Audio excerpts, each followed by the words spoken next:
It's not that bad. All right, so we're going to work on 13 on page 109. I got this so I could mark on it, so it's not an actual book.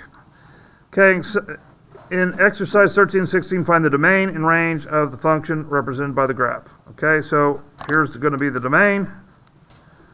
I'm going to put D. Here's going to be the range. I'm going to put an R. So the domain is going to be all of the x's. So I'm going to zoom in on it so you can see it better. Okay, I'm going to start, sure. When we're doing x's, we want to start from the smallest and go to the biggest. So we're going to start at the left. What's this x? What's this x? -1.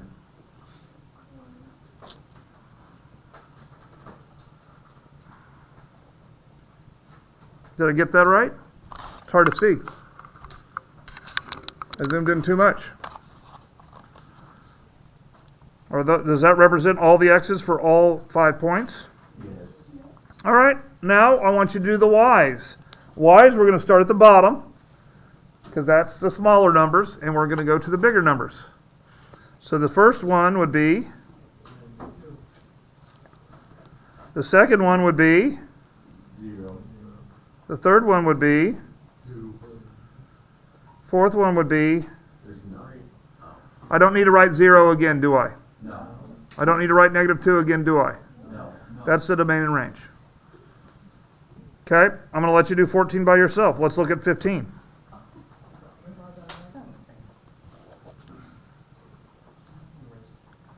Okay, I probably need the domain and range again. Here's the problem with 15. Well, 15, well, that line represents a million different lines.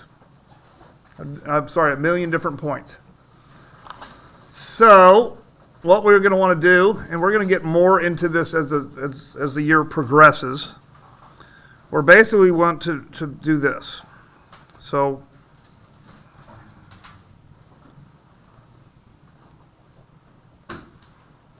okay, and we're going to go over this in next chapter a little more, but this is kind of the beginning. You got to start somewhere. You technically worked with inequalities last year, so it's okay.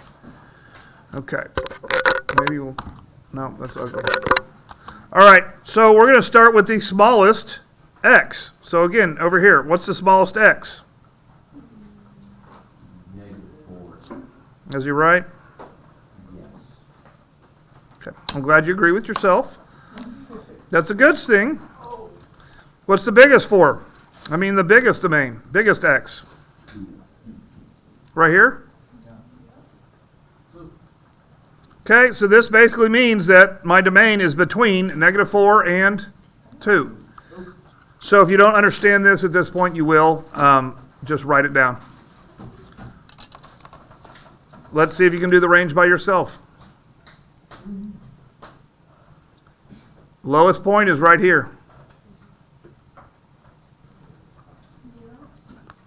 This is 0. Lowest point is right here. What's the highest point? 6. Right here? Okay, I'm going to let you do that next one by yourself. Turn it over on the back. So these two you do by yourself. I'm going to help you get started with these.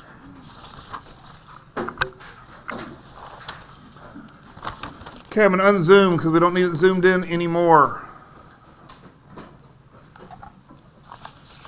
Okay, number 17, it says the function y equals 25x plus 500 represents your monthly rent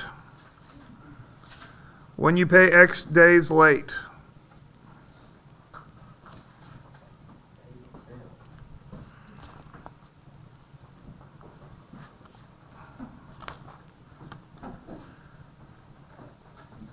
Okay, so we need to identify the independent and dependent variable. That should be easy. Do it on your own.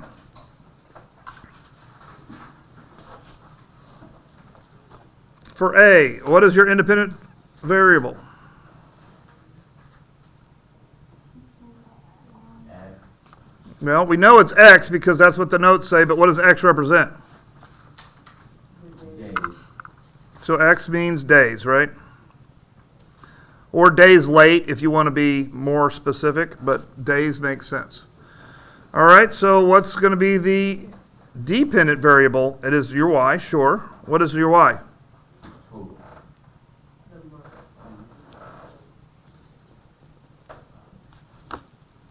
It's your rent, isn't it?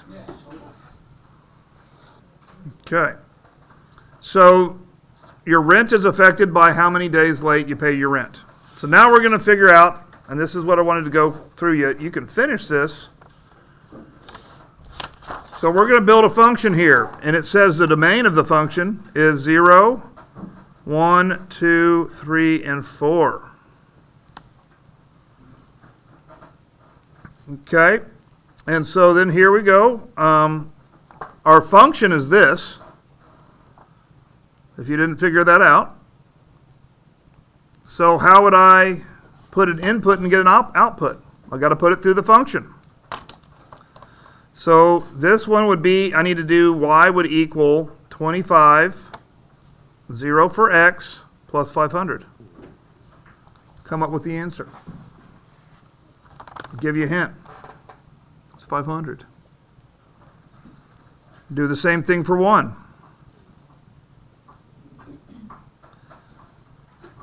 The only number that's going to change in each one of these lines is whatever the x is, right? This is just calculator, isn't it?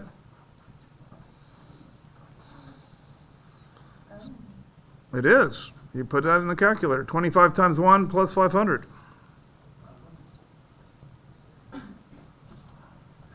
Right? Okay, I'm going to let you do the rest of these.